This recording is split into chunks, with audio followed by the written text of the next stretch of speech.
Drums and drums! By the center! Quick! March!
Jesus is King. Welcome to the first monthly Unite the Clans Trad Roundtable.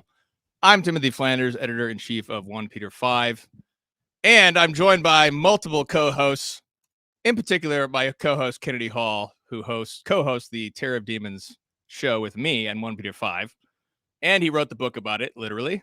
So you could tune in for that show in a couple weeks. But I thought that introduction was fitting for Unite the Clans because Unite the Clans is really a Scottish thing. Sorry to my English brethren, but it is in fact a Scottish thing. And Michael Matt is the one who came up with this idea. Michael Matt could not be with us today, but he tells me that he plans to join us in the future in a couple months, God willing. So the way this is going to work is I'm going to introduce the topic. And next month, we'll have another host hosting this Unite the Clans Trad Roundtable, and that host will be Mr. Kennedy Hall over at the recently rebranded Mere Tradition, Hammer of the Charismatics, and all that good stuff, and everybody's favorite Canadian. Apologies to other Canadians. So today's topic is next month. The big news is Traditionis Custodes. 3 years later. That's our 3-year anniversary. And so we're joined by two distinguished scholars, Dr. Joseph Shaw and also Dr. Peter Kwasniewski, both scholars of the ancient Roman Rite, as well as Murray Rundis and Matt Gaspers from Catholic Family News. We also have Theo Howard, also from Vendée Radio, also contributing editor to 1 Peter 5. We also have Nicholas Cavazos from the Traditional Thomist, Aaron Sang from Tradivox, as well as everyone's favorite filmmaker, Cameron O'Hearn from latinmass.com. Perhaps you've seen this exquisite documentary series, Mass of the Ages. So I don't want to take up too much time. I just want to note 3 pieces of news and read some comments from Michael Matt. And the first piece of news is that there's a great rumor that there's going to be another crackdown. So in time for our anniversary celebration of Traditionis Custodes, the Jailers of Tradition, on the Feast of Our Lady of Mount Carmel next month, we'll probably have another dictatorial, merciful, tyrannical accompaniment to join all of our spiritual edification for our traditional Latin masses. So that's coming soon, most likely based on the sources that Rorati Celi has used before, which have all proved right. The other piece of news is that in the United States, there was another study that came out which seemed to question the Pew study that happened back in 2019. This was the study that said that most Catholics do not believe in the real presence. And apparently that study made it look like it's actually not as bad as we thought, which is good news. We're thankful for that. And then we have the third piece of news is that everybody's favorite trusty expert on the liturgy, Andrea Grillo, has put out an interview in which I'm not sure if he says it or the interviewer says it, but Diane Montaigne reported that His Holiness Pope Francis, the Holy Father, considers Andrea Grillo, who is the architect of Traditionis Custodes, to be for the liturgy what James Martin is for homosexuality. And we know how much Pope Francis loves James Martin.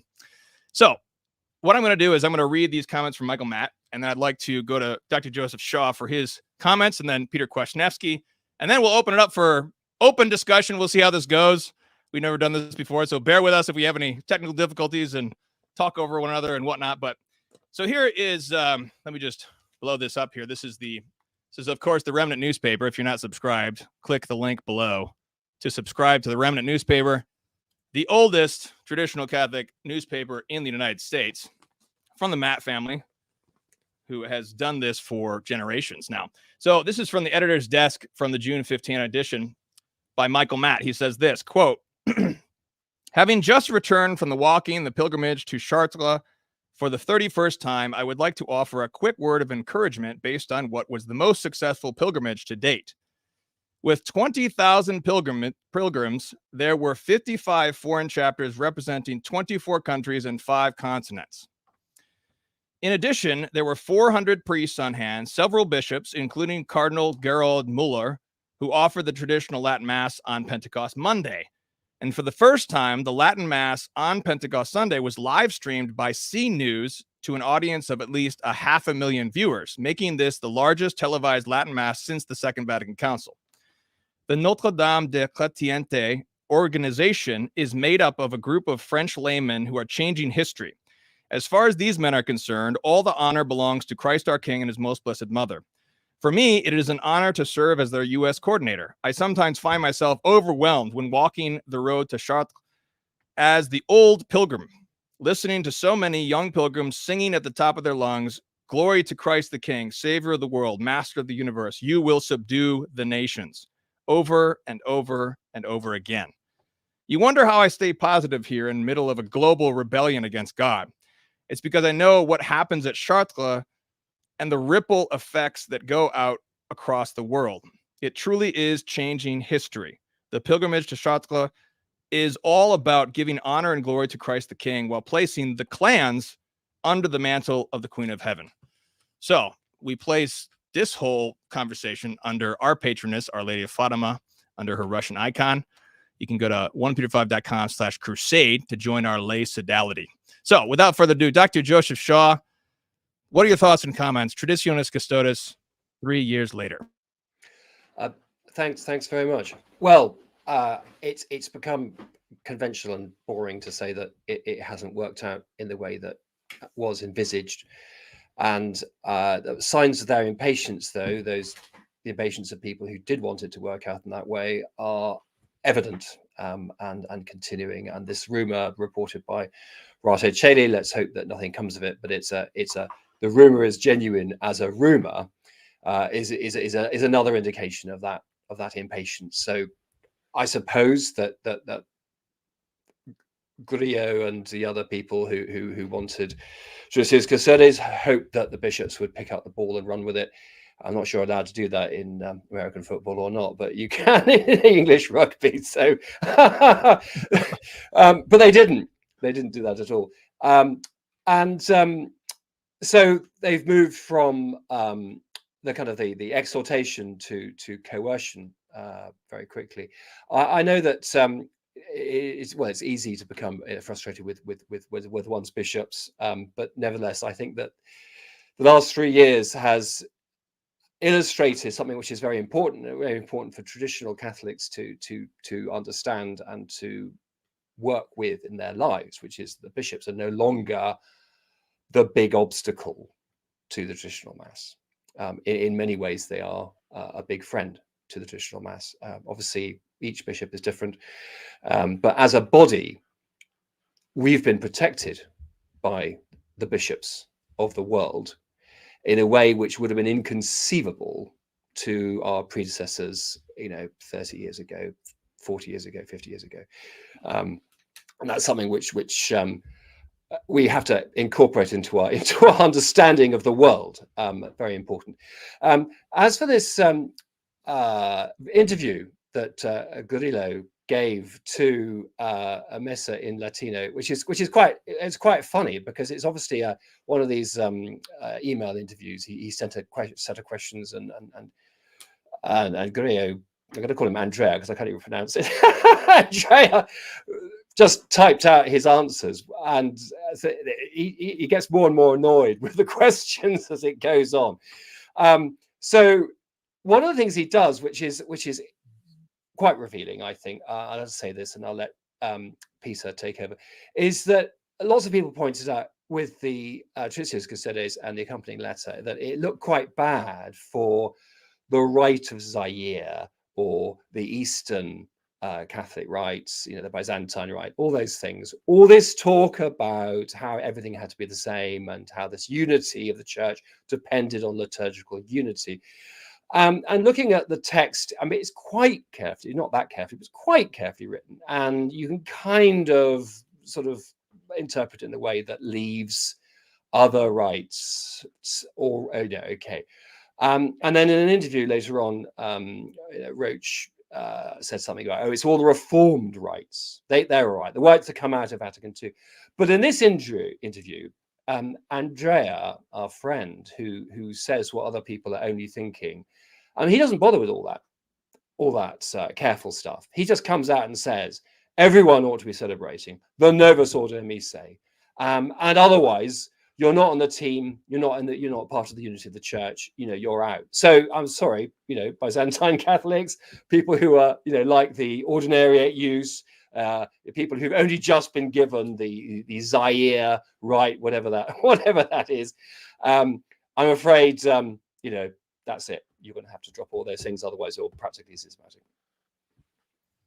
Wow, that's quite the accompaniment from Grillo. Thank you, Grillo. Thank you, Dr. Shaw. Dr. Kwasniewski. Thank you, Timothy. Well, I don't know. People, of course, have been asking me what I think about this rumored document. In a way, it would surprise me for a document to attempt a worldwide stamping out of something which has not been able to be stamped out for so many decades. On the other hand, I think we might be seeing something of the same phenomenon. If you're old enough, you can remember in the declining years of John Paul II's papacy, his curia began to take advantage of his physical and mental weakness. Right. And Ratzinger even admitted that after John Paul II's death. He couldn't really govern anymore. And so various sharks in the tank were kind of moving into position. And I think that could be happening with Pope Francis.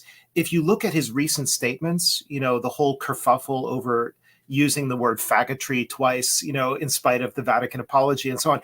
I mean, who was talking about this? I think it was Altieri, Christopher Altieri, was saying the Pope's managers can't manage him anymore. I think what we're seeing is a kind of decrepitude setting in. And this is unfortunately exactly the time when huge tactical shifts could happen, because you take advantage of the situation of a poor old man, basically. However, if this happened, such a document, it would be a catastrophe, obviously. But the image that I would use, I think it would be like just mowing down a huge garden, this huge flourishing garden, just taking an industrial mower and just mowing it down, right? But what happens after enough time passes? The roots are still there. The plants start growing again. Some might die, but others will keep growing. And I think that's the most that they can do right now. They can lop off a bunch of branches and trunks and so on, but they can't actually destroy the roots. And I think part of what's going on here is really, I think Francis in particular has broken the back of ultramontanism or hyperpapalism, whatever you want to call it. I don't think any serious, self-respecting Catholic theologian or even bishop in a way still holds to the pure hyperpapalism of days in the past. Okay, there are some, admittedly, but many of them can see this is a fragile construct that doesn't actually doesn't cohere. It doesn't serve the common good of the church. And the genie's out of the bottle as far as the liturgy is concerned. So even if the Pope signed such a document, there would be some good bishops quietly telling their clergy to continue discreetly offering the TLM and the other sacramental rites. Don't post anything on social media. No letters have to be publicly announced. Just keep doing this quietly. This Pope will pass. What is it the Italians say? The Pope dies and another one is made, similarly, are priests who have fallen in love with the old rite, all of them just going to stop saying it overnight? Yes, some of them would, because they're hyperpapalists, perhaps. or they have a skewed notion of obedience. But I think many of them would keep doing it on their day off, at least. They would keep doing baptisms quietly. They would offer last rites to people who asked for it. This is what I mean by you can't really stop this anymore just by a top-down decree. Somebody just reminded me recently of I believe it was called the Wannsee Conference outside of Berlin, where the final solution was discussed, and they were, this is going to be the final solution for the Jews in Europe. Well, that didn't work out either. And it had a lot more going behind it than this rumored final solution will have behind it. So yeah, those are some of my thoughts on this rumor. Can I offer my opinion? Is that allowed? Is that Mr. Tim, the chief? Well, if you don't offend our American sensibilities, you Dominion, whatever you are. Well, you need to show that image of the RCMP leading the coronation of I don't even know what King that Charles. is. What's an RMC? Okay. You RCMP. just talk. It's the Mounties. It's the Mounties. They have the red uniforms. They're awesome. Anyway. Okay, so I'm going to offer another view of it, less flowery, pun intended, than Dr. K's. Tim knows this. I'm not much of a doomer. I'm not the kind of person who goes deep into conspiracies and gets all negative. It's just not my temperament. I can't stand them. Anyway, point being, during COVID was very dark here in Canada, and it was one of those things where at one point I remember having a conversation with my wife, because a lot of people don't know the Canadian COVID rules were like Australia. I think the reason Australia got all the press until the Freedom Convoy was because the seasons were opposite. So we were kind of in summer, there in winter. And I think it was just, look at this crazy thing going on in Australia. But ours is the same. I mean, vaccine passports. I couldn't go anywhere. It was kind of remarkable, actually. I remember one time saying to my wife, we actually had less rights, technically speaking, than blacks under Jim Crow South, because we couldn't open an unvaccinated restaurant, sort of thing, that we actually couldn't do anything. Anyway, point is, I got to the point I was driving one day and I said to my wife, I said to her, I don't mean to alarm you, but there's something I've been thinking about. They won't let us in here. They won't let us in there. They're just kind of encroaching. I said, these people are communists. They really are communists. They're a soft communist. They're not usually kicking down doors. But I mean, the next step is they either take our kids or they arrest us or something. I mean, that's the next thing there is to do. I mean, they do this sort of encroachment. And I said, so that's either going to happen or it's going to stop. Luckily, it stopped. And the Freedom Convoy, it was flawed, but at least it was a mass resistance and so forth. And it just stopped. I mean, it really did stop overnight at the point where it seemed the darkest. I see something like that going on here. I mean, I just finished writing my book on modernism, so I'm a little bit jaded right now. I've been reading a bunch of Loisy and Tyrell and all these maniacs. But these men, they are modernists. These men in the hierarchy, these ones pulling the strings. I mean, many of them, they really are committed to this, as Paul VI said, this auto-destruction of the church. And so I see it as a logical conclusion that they would do something like this unless it stops. I hope that makes sense. Like, not that I'm saying it'd be effective. I don't think it'd be effective. I think Dr. K is right that a lot of people will ignore it. Are they going to bring back the anathema now? Who knows, right? I mean, they don't do anything to actually enforce their stuff other than strongly worded letters. But if something like this were to happen, I wouldn't be surprised, and I would say this is expected. But at the same time, I don't even think it would be that effective. And even if Pope Francis does live for 2 or 3 more years, or 10 with modern medical science, who knows? As soon as he's gone, I believe, from reading Damian Thompson and so forth, sort of the scuttlebutt and the curia is that they really do want more of a moderate conservative for the next pope. I think it'd be overturned pretty quickly. I think it would cause a lot of damage. But if it were to happen, I would not be surprised. I hope that analysis makes sense.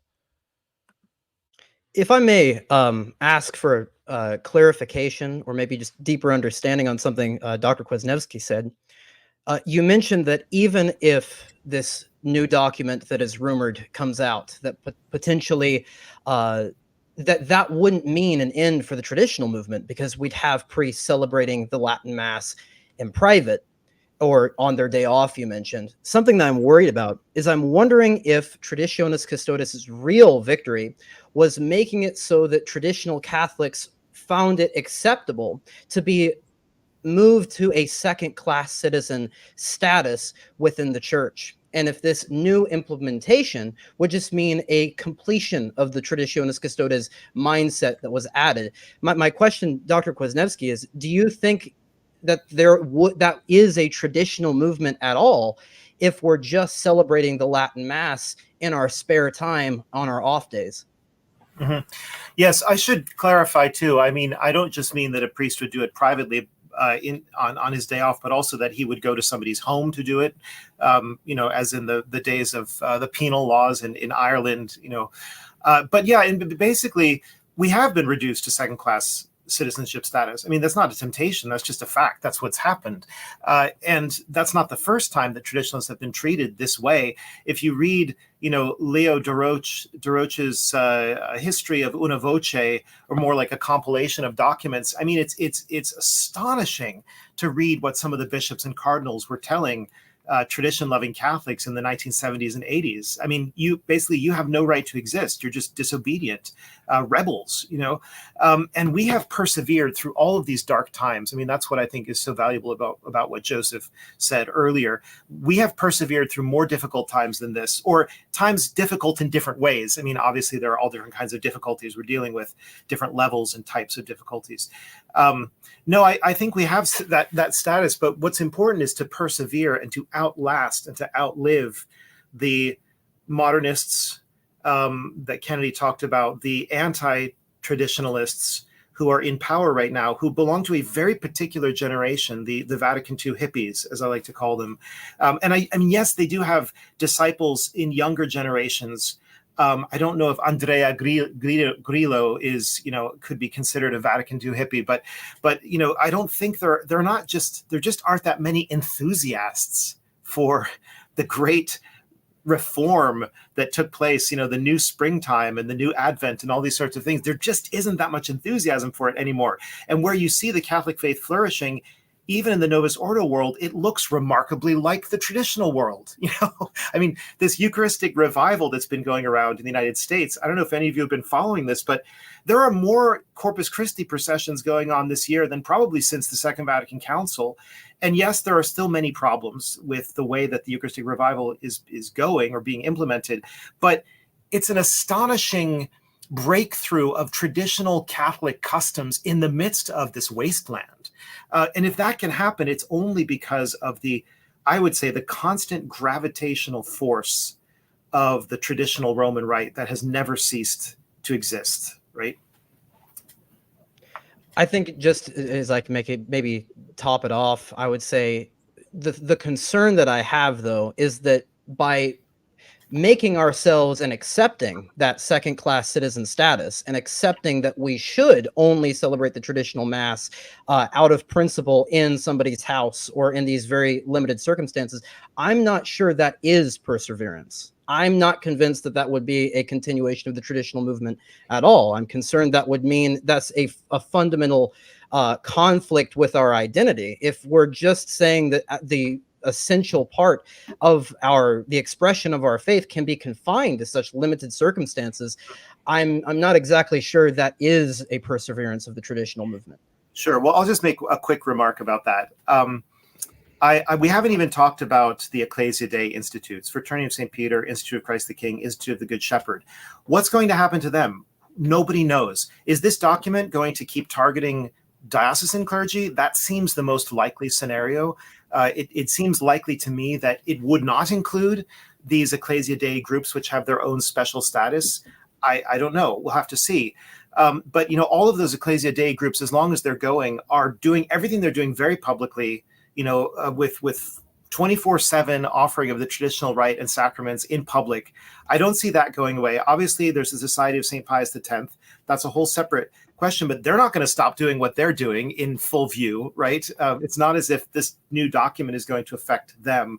And finally, this is the reason why, I wrote books like this, True Obedience and Bound by Truth, because to make the argument that people should not give up and they should not accept second-class citizenship and they should not go into hiding. I agree with you about that. If I could jump in, we've never accepted this second-class status, and it's consistently been imposed upon us. There's never been a time since 1964 that we have not been regarded as second-class Catholics, and that's something which we have consistently pushed back against we've never just quietly gone into a corner and accepted that we can only have mass on a kind of second Wednesday of the month or something in the middle of nowhere where you can't park and there's no loo, etc. So, but this is very much the nature of the traditional movement. That's exactly what we are. We are the people who get kicked around, and we don't give up. We're the people who get treated in this completely unpastoral way, and we keep complaining about it.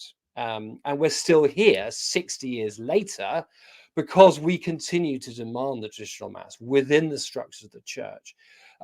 Even while we're doing all these kind of funny things of, maybe attending a private mass on a priest's day off and such and such, which is legitimate, but can't really be publicized. We just have to, push where the doors open, and continue to supply our own spiritual needs while making the public case, because we can do that as laity much more effectively, of course, than the clergy can. I have I guess somewhat of a thought and then a question that follows up with. So we're almost 26 minutes in, and it's at least a venial sin that the name of Archbishop Marcel Lefebvre has not been mentioned explicitly, and so everyone go do a penance for that later.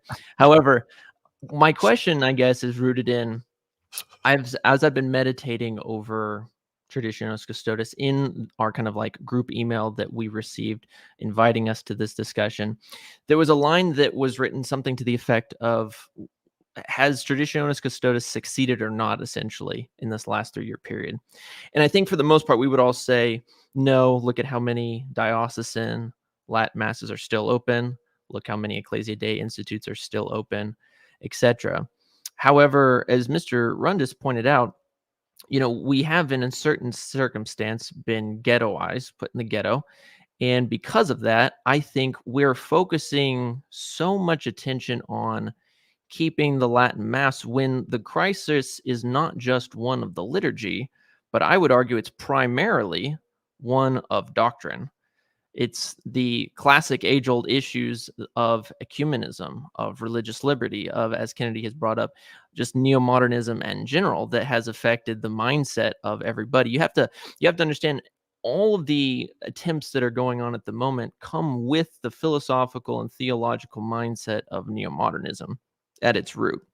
We kind of scratch our heads and say, why are you doing this? Like, can't you read your Baltimore Catechism and see that this is wrong? And the reality is that they interpret all the dogmas differently. So I guess my question, and I'm open for anybody who wants to throw out their 2 cents.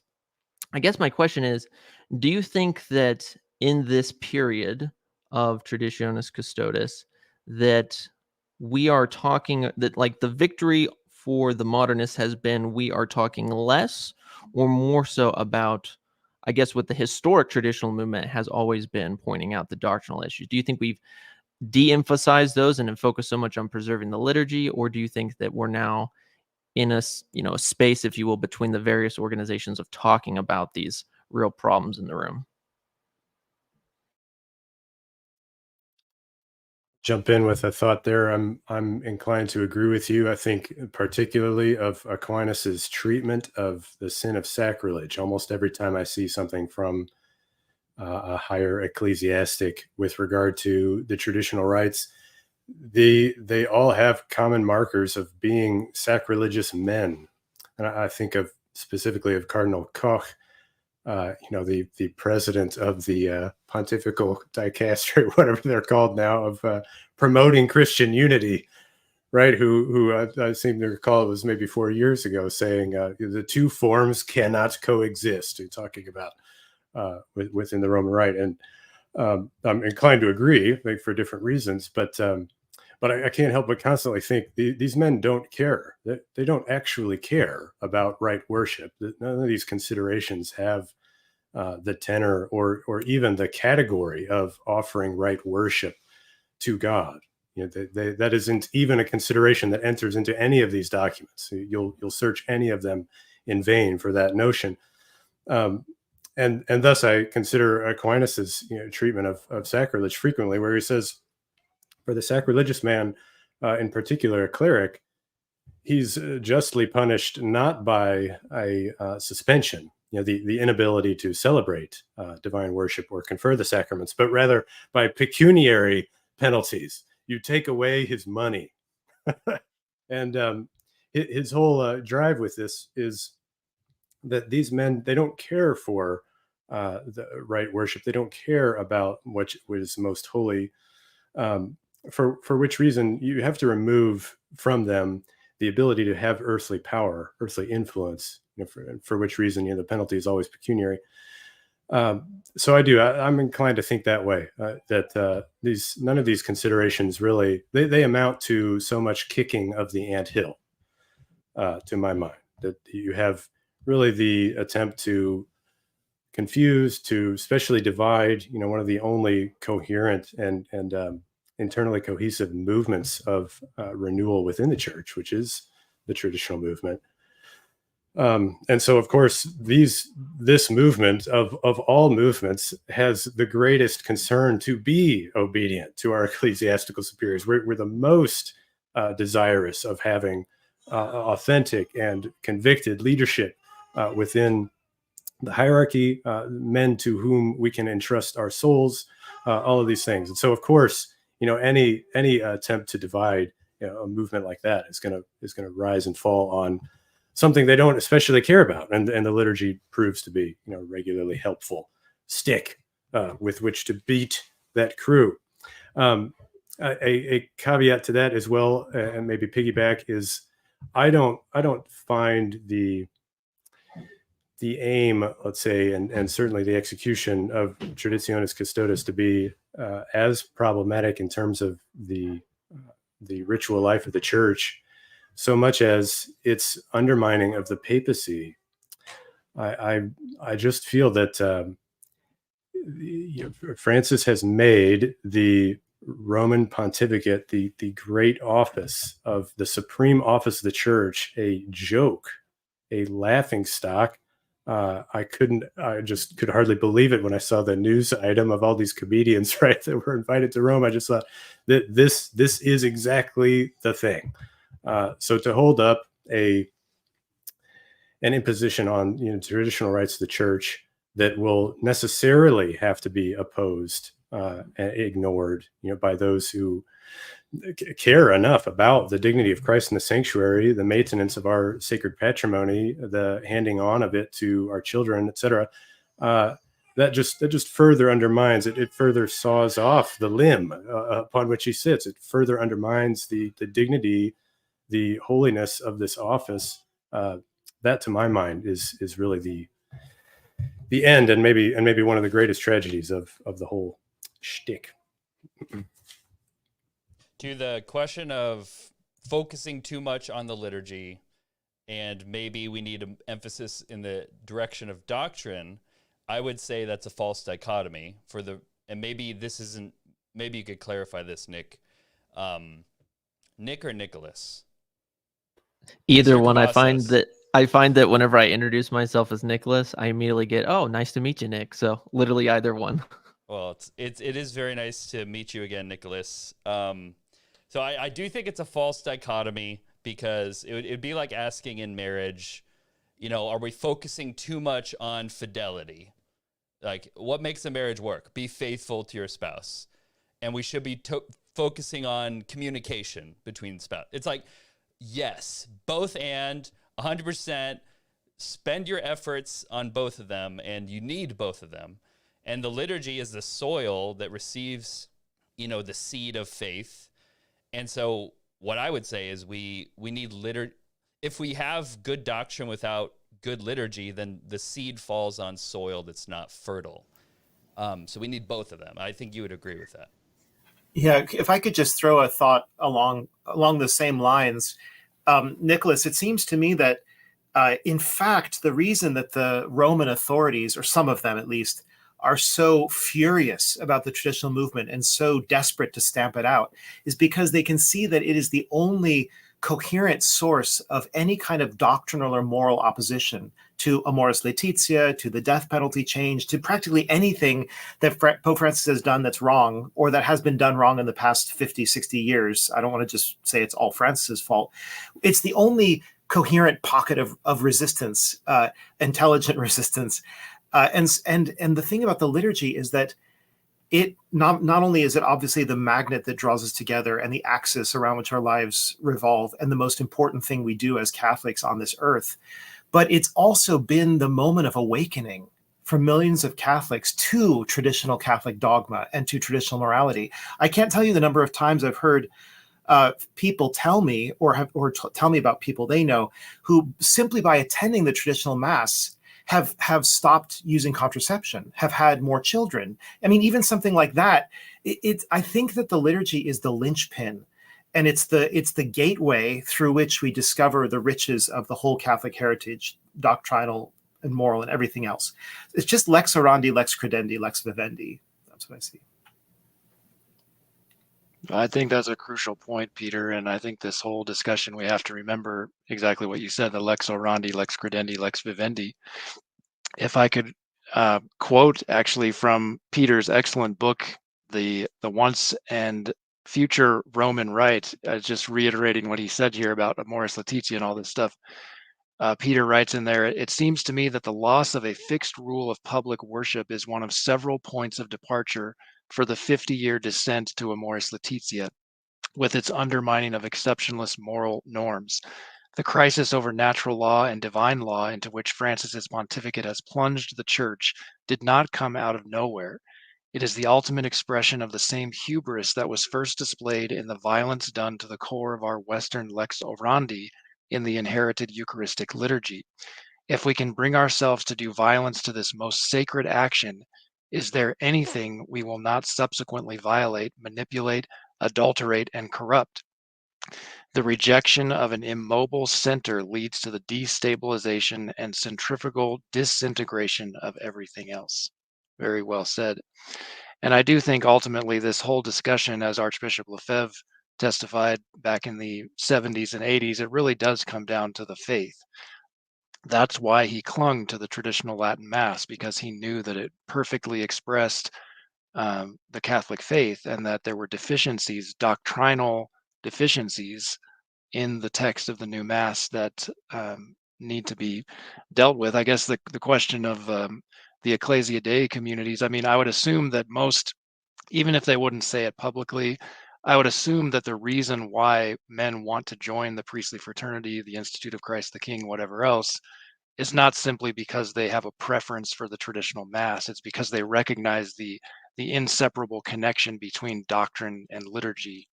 I don't know if somebody wants to run with that. I'd be interested to hear what you guys think about that. There's one thing I want to, on that point, because there's all these different refuges that people have gone to during this crisis in the church. It's not just the SSPX, the Ecclesia Dei communities. Dr. Shaw, you mentioned the Eastern Rite, and there's many people that have sought refuge in the Eastern Rite. I'm curious to know, I know this, much of this relies on speculation, but specifically to Dr. Shaw, do you think that the Eastern Rite is in danger of being reformed, or I mean, there's already been reforms to many of the, including the Ruthenian Rite, but do you think that it's at risk of being suppressed if they're willing to suppress the Latin Mass? No, and this is completely inconsistent, but there is absolutely no chance of that because it's contrary to the ecumenical considerations. As while there is a while there's a schismatic version of those rites, they don't want to change the ones which are in communion with the Pope. It's as simple as that. Which is why the Maronites are fed so badly. There aren't any schismatic Maronites, as far as I know. So I mean, the Maronite rite is just kind of gone, which is very sad. But no, for all the others, it would be act of disrespect towards our Orthodox separated brethren. And that's been true since Leo XIII. I mean, that's been a consistent thing. And now, of course, we see this extraordinary thing going on with the Sarum Malabars, where they're actually being dragged back by the hair away from a Latinized version of their own liturgy. So, you know, the Pope is definitely in favor of celebration of Mass ad orientem, but not for us. Yeah, the hypocrisy there is, I think that really does show there that this doesn't make sense at the end of the day, because they're for the traditional liturgy for the Syro-Malabar. But whenever the Latin Rite Catholics insist that we need to have our liturgy, we're not allowed to. So I think that's an amazing point. For us U.S. folks, I find a similar kind of comparison point in the United States federal government's regard for the Amish. Right, you have a number of these little outfits. They can kind of be patted on the head, and tax evasion is just fine for all of you folks. We have a good openness, just only so far as it goes, and certainly not for the main line. One thing I would just note is that this papacy has been one of continuous mixed messaging, which we've seen in the last couple of months between these two papal criticisms of faggotry in seminaries. Pope Francis authored the foreword to Father Martin's book. So there's been this sort of meta-modern oscillation between different messages, and I think that's why I would take this latest rumor as credible as the source is, with a grain of salt. But if it is true, then I would also give an overall interpretation of optimism for the future. There's something maybe quite easy for me to say here in England, where, as Joe said, the bishops, or many bishops, have been quite lenient, even protective of the diocesan masses, traditional masses. But I think overall, this is helping with clarifying the nature of the doctrinal and liturgical divide that's going on, and is helping to center discourse within the church on the traditional rite. No publicity is bad publicity. This is creating interest. This is creating a lot of discussion, and I don't see that going away at all. I think that actually there's some adversity marketing going on here, which will continue to benefit the cause of tradition. But I would also say that by attacking the traditional rite and giving this this background that we've heard from people like Grillo about their doctrinal animosity, it's helping to weaken this liberal traditionalist view, or position, you might say, which says that the traditional Roman rite is just a liturgical expression. It's an expression of liturgical diversity within the Roman rite that we want to protect. Tradition is just something that's nice to have, rather than being essential to our Catholic faith. And Dr. Kwasniewski has promoted the idea of calling the traditional rite the Roman rite, that we want to actually see the abolition of the Novus Ordo, that we want to say that publicly. We want to be very clear.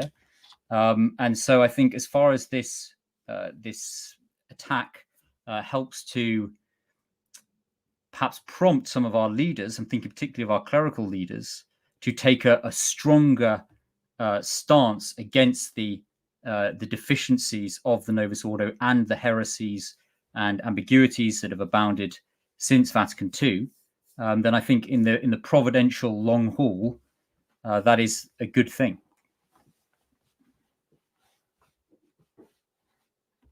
There's something that I've seen our opposition raise recently, and I'd like to all of y'all's thoughts on that.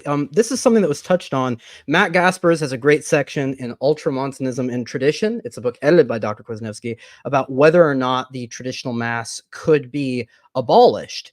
And something that I've seen some of, they're more of the Pope-splaining variety, if you will. They suggest that the compromise is a creation of a new rite, the abolition of both the Novus Ordo and the traditional mass, in order to incorporate elements of both. This is something I think personally needs to be rejected by the traditionalist movement. I don't think the creation of a new rite will put a band-aid on the wounds of the past. I don't think it will do any good, but I think this is something that needs to be considered, because I think it's very likely in the future we will get a more conservative pope, and this will certainly be something on the book. So I'm just opening that up. I'd like to hear anyone's thoughts on that.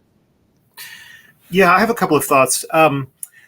Cardinal, so First of all, I don't think it's realistic to imagine that there will be anytime soon an attempt at a hybridized rite. I think that those who are attached to the Novus Ordo in principle, all of the professional liturgists, or many of them, would refuse that. They would not use anything that has been traditionalized or tridentinized. And on the other side, the traditionalists wouldn't touch it either. None of us wants to have a mixed missal with all kinds of new stuff in it, or hybridized stuff. So I think it's a non-starter. I don't even think it will go anywhere. You have a kind of trial version of that in a way with the Anglican Ordinariate, although I don't wish to be unkind to them. But they, I mean, I've talked to some of the high-level people who were involved in creating the Anglican Ordinariate use, and they wanted it to be more traditional, and the Vatican prevented that from happening. So what they've got is certainly much better than the Novus Ordo. It's a kind of hybrid between the Novus Ordo and the Tridentine, but it affects such a small number of people that I don't think it's really a big factor in any of these discussions. I think it will continue to operate at a low level and enrich the lives of those who can attend it. But as I said, it's a minority of an already small minority. If we're a minority, they're a sort of a super minority, right? The thing that I find more interesting is this idea that's come up every decade since the 1970s, and again quite recently because of Father Louis de Blinière, I think is his name, from the Fraternity St. Vincent Ferrer, the idea of having a rite, a separate rite church, or an ordinariate, like the military ordinariate for traditional Roman Rite Catholics. I'm sure you saw that, all of you come across the wires. And yeah, I mean, certainly I know Joseph has expressed severe concerns about that idea, and I personally also think it doesn't make any sense either. Yeah, it's a very good question, Murray. I think that when I look at my own experience, I know many young men who will enter into the diocesan structures, Gen Z men who are entering into the diocesan structures, who will say things, perhaps you guys have encountered something like, well, we're going to, storm the seminaries and bring tradition to the diocesan structures. And then 7 years later, those same guys who were huzzah for tradition are now saying mass with altar girls, and they're being bossed around by the the older priest who's been in charge since 1970, and nothing really takes place. It's just the status quo continues to go. However, it has made me ponder that question of whether or not there might be some attempted hybrid rite in the future. Maybe one day, a Gen Z Catholic becomes Pope, and he remembers all the online Twitter wars, and he's just like, okay, can I be the one to maybe bring everyone together and finally end this situation? I don't think, though, that it would work for two reasons. Number one, you will always have, as you guys, maybe you guys have seen, there's been some articles recently, one put out by the Associated Press talking about kind of traditional aesthetics entering into the Novus Ordo world, particularly in the area of preaching and confessions. And you're seeing a lot of comments by older parishioners saying, how dare the priest get up there and talk about sin? I don't feel comfortable sending my children to this parish, etc. And what it tells me is that there will always be a large segment of quote Catholics influenced by neo-modernism who will always love the new mass. I myself have taught at diocesan schools before, and multiple times I've had parents try to get me fired for teaching the church's teaching on mortal sin, that homosexuality is a sin, etc., etc. So there will always be that element, I think, that will hold on to it. And then additionally, the second reason why I don't think that it will ever really come forward is that when you go back, I'm a neo-scholastic manualist nerd, admittedly. When you go back and you examine a lot of the manuals, particularly in the tract De Logis Theologicis, where it's talking about the sources of divine revelation, they have whole sections devoted to the discussion of the liturgy. And rather than boiling the mass down to just the form, matter, minister, and intention, etc., they speak quite in depth about the liturgy in the context of big T tradition. And they'll use the missal as an example, that the missal is itself a part of the big T tradition. It's not merely just kind of thrown together and can be swapped out at any moment. And so I think that people who are examining these things, people on the opposite side who are loyal to the Novus Ordo, are eventually going to come to head if this discussion ever was to take place and say, okay, well, you say let's have this hybrid, but the reality is that we have a 2,000-year-old faith that in the context of the liturgy can't just be hybridized and thrown together in some type of almost congressional style spending bill, agreement of I get some, you get some, etc. So I don't think that it will ever really work out that way. Now, there's a related topic to what's been brought up with the ordinariate rite, and that is the Sarum rite. And this is something that Mr. Theo Howard mentioned to me, that, in fact, after the Catholic emancipation of England in the 19th century, Pope Gregory XVI offered the English Catholics to restore the Sarum rite as an idea. But the English Catholics rejected that idea. They wanted the Roman rite because of centuries of persecution having the Roman rite. So any thoughts from any of our Englishmen in particular about that? Because that is also sort of pre-Trent traditional in the sense of a true diversity of traditional rites. I don't think it's quite. The historical story is a bit more complicated than that. The people who could have preserved the Sarum rite were the English seminary in Douay and the English monastic communities. It's never going to be preserved by the Jesuits, who were, not a specifically English community on the continent. It was never going to be preserved by the English College in Rome, which was kind of obviously very Roman in its character. And one by one, the English College at Douay and the English communities, they adopted their own rite. And I think the overwhelming reason for them doing that was the practical difficulty of printing copies of the Sarum Missal. They would have had to have the entire thing typeset and printed at their own expense when they could buy their own missal off the shelf. Now, there may have been a consideration as well that Romanitas and keeping things simple and Sarum rite was really kind of came into its own when you had kind of 50 servers and 300 people with copes, and cantors and everything in Salisbury Cathedral. So it wasn't really what the business they were in. That may have been consideration as well, but I don't think that it was. And I think the same is true of a lot, the disappearance of the Germanic rites and rites specific to a diocese. It just printing. I think that's my theory anyway. Printing is a thing that automatically centralizes, whereas copying manuscripts automatically diffuses and decentralizes, because you've just got the missal you had before and you just copy it out, and that's the natural thing to do. If you're printing, you might as well buy it from a bigger possible printer who's got the best possible manuscript, and it's the cheapest, and so on and so forth. So I think that's a bit unfair. Whether we could be revived now, I think that'd be a lovely idea, but I mean it's not the very top of the agenda when we're kind of fighting for our lives in other ways. Nevertheless, I think it'd be great to bring it back, and there's no reason why it shouldn't be brought back. It's never been suppressed, well, bring it on if someone else wants to do all the hard work. I am hearing rumours that there is celebration of the Sarum rite going on actually in the south of England. I can't really give full details here, but I'm inquiring into the source of those rumours at the moment. I'm very intrigued by the possibility. The claim that Pius IX offered the newly established English hierarchy to re-establish the rite of Sarum is one that's often made, but I've not fully seen it substantiated with the historical source. So I kind of take that with a pinch of salt.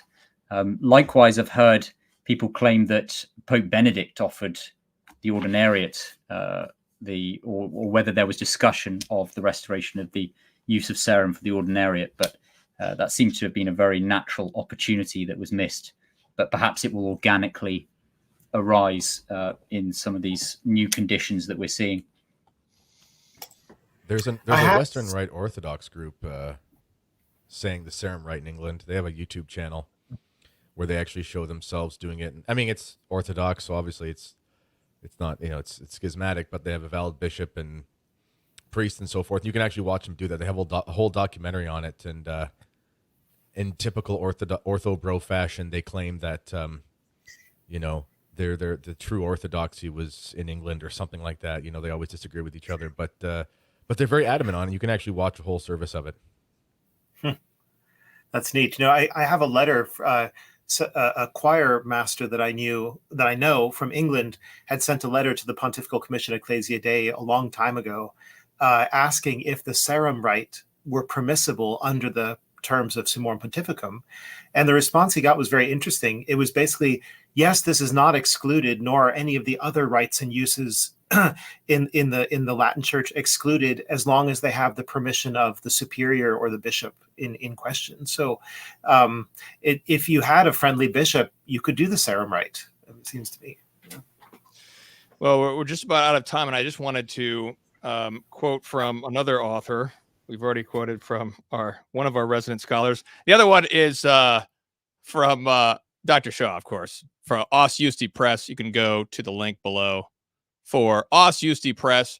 This is Dr. Shaw. I'd like to get your final comment to conclude this show, and the reason is because you are the president of Una Voce, and you have your finger on the international trad movement like no one here present.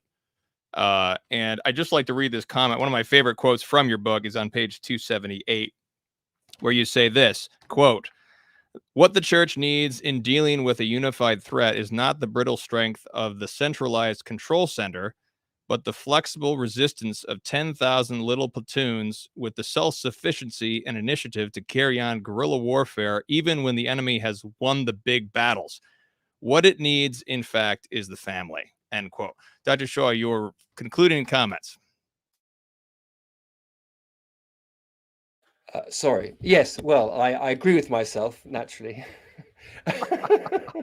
And I encourage everyone to form a family and have plenty of children, and to bring them up in the fear and love of God, because that is literally the only way that this is going to be resolved, and it's not going to be the work of a moment. The passing on of Catholic culture to children is the work of decades, and we do have to be patient, even with ourselves, in this work. This is the most important thing that we can do, to which the liturgy, of course, is indispensable.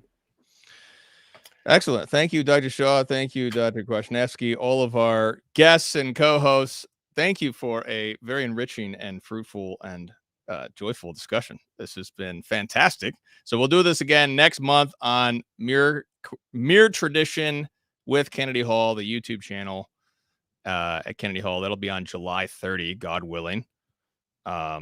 So stay tuned for that. With that, let us put the clans under the mantle of Our Lady. And this is under the Russian Catholic icon of Our Lady of Fatima that we promote at 1 Peter 5. You can go to 1peter5.com/Fatima icon to buy this icon, which helps to support the building of the shrine of Our Lady of Fatima in St. Petersburg, Russia. So 1peter5.com/Fatima icon. Kennedy, can you finish the Ave Maria for me? Sure. Nomine Patris et Filii et Spiritus Sancti. Amen. Ave Maria, gratia plena, Dominus tecum, benedicta tu in mulieribus, et benedictus fructus ventris tui, Iesus. Sancta Maria, Mater Dei, ora pro nobis peccatoribus, nunc et in hora mortis nostrae. Amen. Our Lady of Fatima, pray for us. Nomine Patris et Filii et Spiritus Sancti. Amen.